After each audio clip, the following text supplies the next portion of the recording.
L'archevêque de Kinshasa, Monseigneur Fridolin Ambongo, estime que la victoire de Félix Tshisekedi à la présidentielle du 30 décembre est un déni de vérité, mais que ses premières mesures vont dans la bonne direction. À Béniville, Béni Territoire, Boutimbo et Yumbi dans le Maïn-Dombé, les élections se feront à la proportionnelle et non sur base de seuil. Selon Bruno Tshibala, le pouvoir du président Félix Tshisekedi découle de la Constitution. Les plateformes de Tshisekedi et Kabila optent pour une coalition. Réouverture du guichet unique, de délivrance de visas, de la maison Schengen. Le secrétaire d'État adjoint américain aux affaires étrangères, Tibor Nagy, annonce d'autres sanctions à venir à l'encontre de dirigeants du régime de Kabila. Le mois dernier, plusieurs proches de l'ancien président Joseph Kabila avaient été sanctionnés. Monseigneur Fridolin Ambongo, bonjour. Bonjour. Pourquoi dites-vous dans votre déclaration du 2 mars que les résultats publiés par la CENI ont été un déni de vérité ? Nous reprenons là les conclusions de l'observation électorale que nous avions organisée pendant les élections et il était clair que le résultat publié par la CENI ne correspondait pas du tout à ce que nous avions observé. Et pour nous, c'est un déni de vérité. Un déni de vérité, ça veut dire mensonge, non ? Tout à fait. Ça signifie que ce qui a été proclamé ne correspond pas à la vérité des urnes. Et alors, s'il y a eu mensonge, qui a gagné, pour de vrai, la présidentielle du 30 décembre ? Mais le résultat de l'observation a été rendu public. Il est clair que M.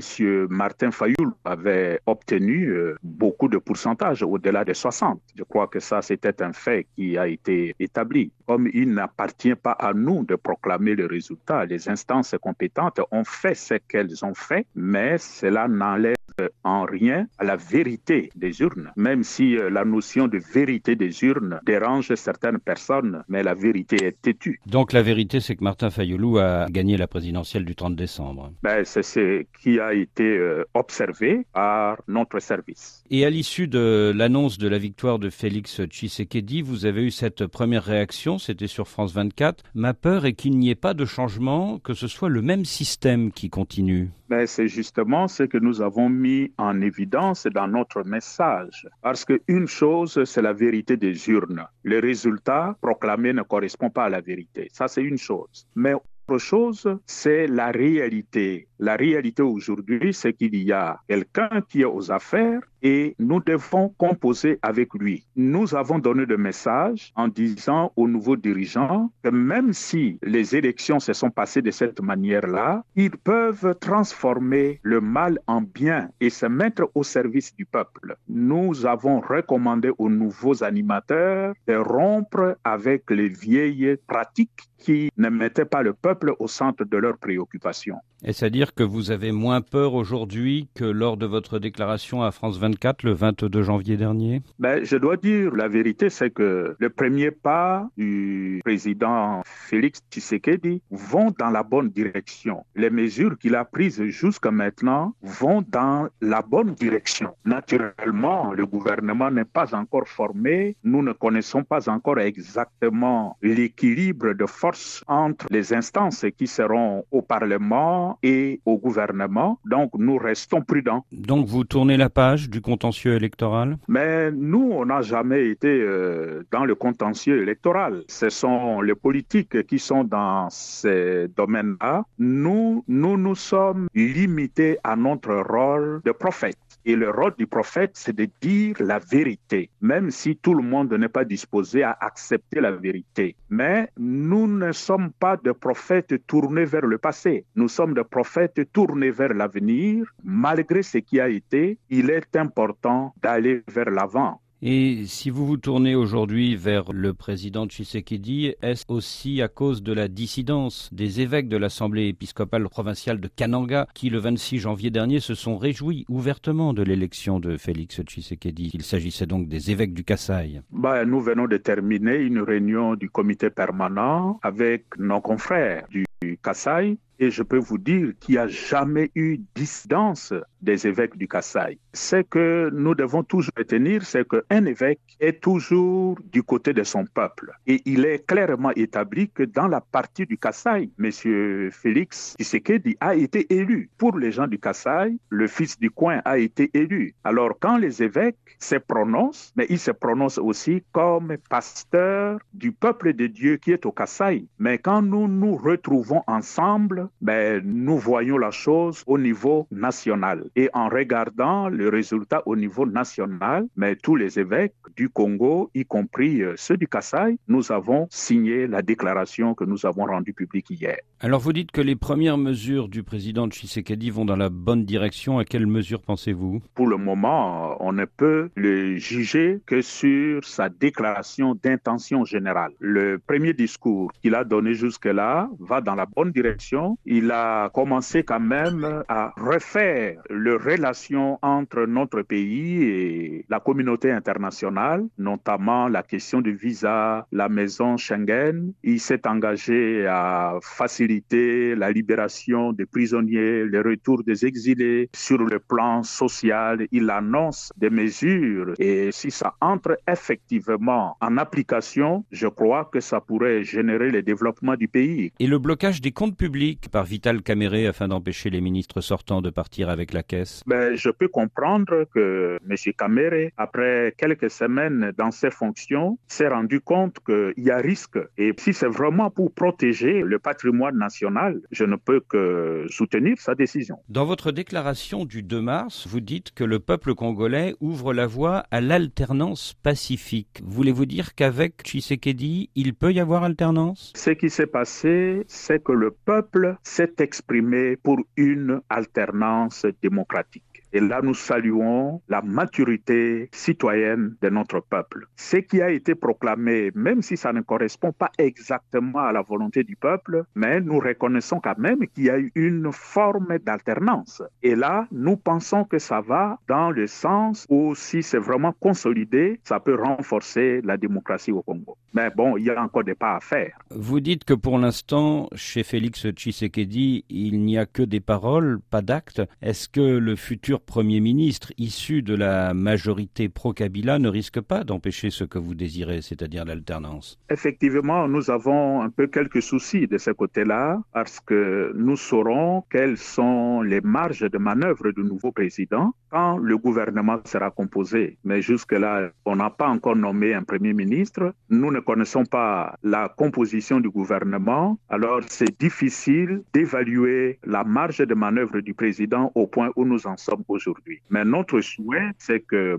maintenant, il est le président de la République, mais qu'il ait aussi tous les attributs du président de la République pour pouvoir conduire sa politique. Donc, vous donnez une chance à Félix Tshisekedi? Tout à fait. Nous ne pouvons que l'encourager, nous ne pouvons que le soutenir, parce que si nous ne le soutenons pas, ça ne profitera pas au peuple congolais. L'intérêt supérieur du peuple veut qu'aujourd'hui, nous puissions soutenir l'action du président Tshisekedi qui va dans la bonne direction. Le 24 janvier, le jour de son investiture, vous n'avez pas répondu à l'invitation de Félix Tshisekedi. Vous n'êtes pas allé à la cérémonie. Vous le regrettez aujourd'hui? Pas du tout. J'avais bien dit, une invitation n'est pas une convocation. Dans le contexte du moment, il aurait été incompréhensible de la part du peuple de me voir me présenter à cette cérémonie alors que notre observation nous dit autre chose.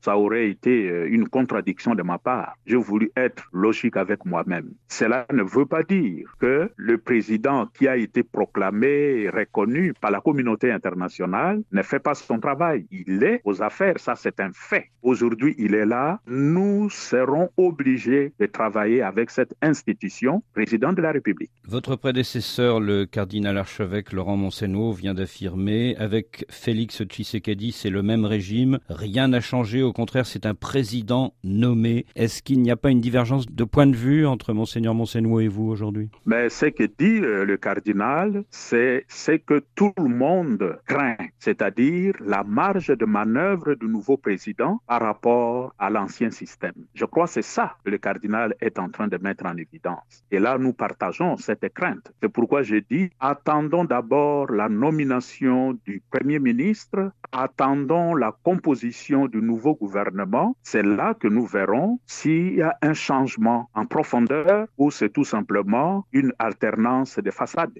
Monseigneur Fridolin Ambongo, merci. À Béniville, Béni Territoire, Boutimbo et Yumbi dans le Maïn-Dombé, les élections se feront à la proportionnelle et non sur base de seuil. La CENI fixe par ailleurs les élections indirectes des sénateurs, des gouverneurs et des vice-gouverneurs de province de Yumbi et du Nord Kivu au 30 mai 2019. La Commission électorale nationale indépendante vient de rendre publique sa décision du vendredi 1er mars 2019 en rapport avec les élections directes combinées des députés nationaux et provinciaux dans les circonscriptions de Béni, Béniville, Boutembo-Ville et Yumbi. Cette décision de la centrale électorale a été motivée par l'évolution positive de la situation au niveau tant sécuritaire que sanitaire dans les circonscriptions précitées. L'article 84 de nos mesures d'application de la loi électorale indique que lorsqu'il y a des cas exceptionnels, comme ceux que nous avons vécu en Nord, le seuil se calcule pour les circonscriptions qui ont organisé l'élection à partir de suffrages valablement exprimés disponibles. C'est ce qui a été fait. Et les mesures d'application de la loi poursuivent en disant que pour les circonscriptions restantes, ici dans les cas d'espèce, Yumbi au Maïndo, Béni Territoire, Béniville et Boutembo au Nord Kivu, l'élection, le scrutin se tiendra à la proportionnelle, la liste ouverte, à voie préférentielle avec l'application du plus fort reste. Nous aurons les mêmes formats d'équipements et de matériaux qui seront utilisés dans les circonscriptions qui restent, mais nous indiquons tout de même que le bulletin de vote sera maintenant un format à 2 scrutins et non à 3 scrutins. Parce que l'élection présidentielle, il y en a plus, nous allons voter à l'élection des députés nationaux et à l'élection des députés provinciaux. Je vous remercie. Nous sommes un État de droit régi par une constitution. Le pouvoir, aussi bien du président, du Premier ministre et des autres institutions de l'État, sont prévus et réglementés dans la Constitution. Et donc le pouvoir du président Félix Tshisekedi découle de la Constitution, mais aussi de la coutume constitutionnelle. Oui, mais Monsieur le Premier ministre, un peu plus d'1 mois après sa prise de fonction, Félix Tshisekedi ne réussit toujours pas à former son gouvernement ni à nommer de Premier ministre. N'est-ce pas la confirmation que sa marge de manœuvre est réduite? Le gouvernement, on les forme dans des conditions qui sont prévues par la Constitution et auxquelles j'ai fait allusion tout à l'heure. Ceux qui sont pressés, je le conseille d'attendre. Bruno Tibala, le mois dernier, vous aviez signé un décret obligeant les sociétés minières de votre pays à payer une nouvelle taxe, ce qui a fâché beaucoup de Congolais. Que leur répondez-vous? Il ne s'agit pas de nouvelles taxes. C'est une taxe qui est d'application depuis 1989. Oui, vos détracteurs notamment pensent que cette nouvelle taxe vient s'ajouter au code minier qui a été promulgué par Joseph Kabila, je crois, en mars 2018. Il n'y a pas de taxes qui sont prévues dans le code minier. Les taxes sont prévues par le règlement et dans le règlement minier, il est prévu le paiement de la taxe de la promotion industrielle. La mesure que vous aviez prise, Bruno Tibala, est jugée étonnante parce que l'actuel gouvernement, et vous en conviendrez avec moi, l'actuel gouvernement que vous dirigez n'expédie que les affaires courantes dans l'attente de l'entrée en fonction de la nouvelle équipe. Lorsque le décret a été signé, nous étions encore dans l'ancien pouvoir avec le président Kabila comme président de la République. Donc, on ne peut pas dire raisonnablement que les décisions ont été prises maintenant. Ça date de l'époque où le président Kabila était à la tête de l'État et discuté et adopté en Conseil des ministres. Félix Tshisekedi ne nommera pas un informateur. Joseph Kabila choisira un formateur, et le président de la République nommera la personne choisie par Kabila. Dans un communiqué signé par Noémie Mouilania et Jean-Marc Kabound, respectivement coordonnateurs du FCC et président de l'UDPS, les deux plateformes affirment avoir entrepris des concertations à l'effet de cerner la problématique de la détermination de la majorité parlementaire.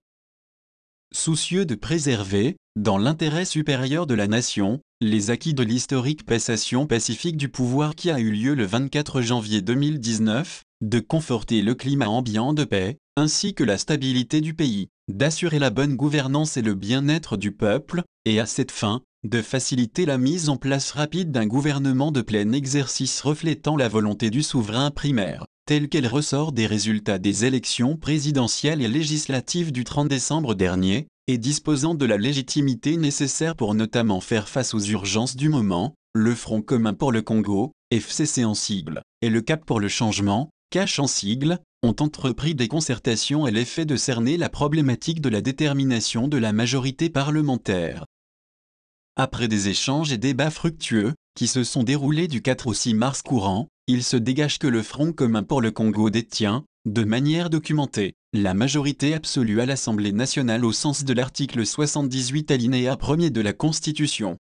De ce fait, les deux plateformes politiques recommandent à l'autorité morale du FCC, président de la République honoraire, d'accomplir les devoirs de sa charge permettant au chef de l'État de procéder à la désignation du formateur du gouvernement, à son Excellence Monsieur le Président de la République, de nommer diligemment le dit formateur du gouvernement. Les deux plateformes politiques affirment, par ailleurs, leur volonté commune de gouverner ensemble dans le cadre d'une coalition gouvernementale. Le secrétaire d'État adjoint américain aux Affaires étrangères, Tibor Nagy, annonce d'autres sanctions à venir à l'encontre de dirigeants du régime de Kabila. Le mois dernier, plusieurs proches de l'ancien président Joseph Kabila avaient été sanctionnés. The United States seems to be helping destiny along, though, with the announcement of sanctions against 5 important figures. That was announced on February the 22nd. Right. They include the president of the National Electoral Commission. Exactly. So you're saying effectively the election was a sham. The guy who won wasn't the one who came out of the ballot box, and yet you're giving a rousing endorsement to the new president. Here's what we are saying. We're not saying the elections were a sham in that millions of Congolese went out to vote in good faith. The candidates who are running, what happened in the background with the Electoral Commission is not their fault because they were running in good faith. But at the end of the day, we said all along that those people who interfere with the democratic process, or if they're endorsing violence or for corruption, we are going to sanction them. So as far as I'm concerned, this was very much a two-track policy. On the one hand, we are definitely going to work with the President Tshisekedi. On the other hand, the people who were trying to impede the democratic process, there's a price to be paid, which we said all along in our declarations. This was the first set of sanctions. Stay tuned because there are more to come. Against who? You will see when the names. You already have the Speaker of the National Assembly, the President of the Constitutional Court. There are more sanctions which will be forthcoming. The inner circle of Kabila? No comment. Okay. François Beya Kassonga, le conseiller spécial de Félix Tshisekedi en matière de sécurité, avait signé le 22 février dernier l'accord sur la réouverture de la maison Schengen, fermée depuis 13 mois. Ce mercredi, le guichet unique de délivrance du visa Schengen a réouvert. Pour les autorités belges et congolaises, cela fait partie de la normalisation des relations entre les deux parties. Le nouveau centre sera prêt à accueillir le public dès ce vendredi avec quelques innovations. Désormais, les requérants seront reçus sur rendez-vous, comme l'explique Philippe Bronchin, le chargé d'affaires du Royaume de Belgique en RDC. Les personnes vont arriver ici 15, 20, 30 minutes avant de passer au niveau du guichet, 15 minutes pour la composition du dossier et elles peuvent repartir. Après cette étape, il sera question de la réouverture du consulat de la RDC dans la ville belge d'Anvers et du retour de l'ambassadeur de l'Union européenne à Kinshasa. En ce qui concerne la République démocratique du Congo, la réouverture est subordonnée à la nomination d'un nouveau gouvernement. Donc ce sera le nouveau gouvernement, le nouveau Premier ministre, le nouveau ministre des Affaires étrangères qui, De façon formelle, formuleront la demande de l'ouverture du consulat d'Anvers, détaille Christian Atoki-Leka, le secrétaire général au ministère des Affaires étrangères. Et techniquement, la partie congolaise est prête. Nous sommes déjà prêts. Donc si cela se décidait, nous l'administration, on peut déployer du personnel en attendant la désignation formelle du consul. Pour la partie belge, je crois comprendre qu'il y a toute une procédure d'ordre administratif qu'il faudra suivre. Les deux parties espèrent que tout se passera le plus rapidement possible.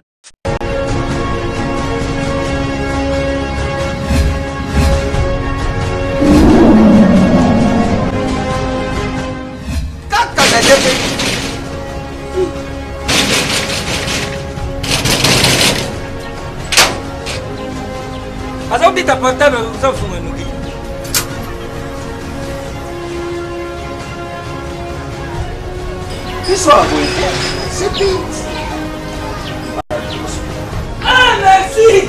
CPX! CPX ici c'est la Dacia! CPX c'est un machin! Louis! Ah! Isaneyo! Mengait! Ah! Oh yo l'équipe! On a l'équipe où il y a pas ce moment! Ah ma chère! Ah ma chère!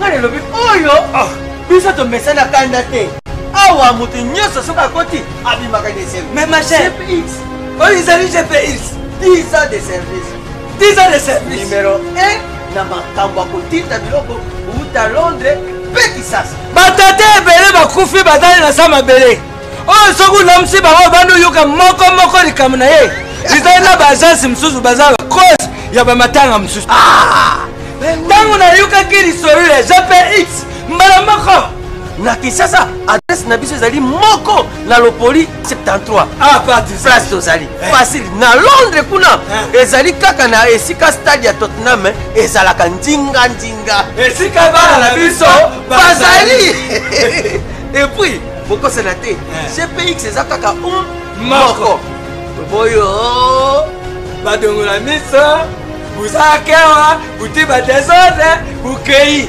Busal Makababila desordre, Bukomuruka, Bubisa, répétition, il y a GPX. Réputation. Phénomène de réputation. À la constipation. GPX, numéro 1, il y a Fred Congolais, na Londres.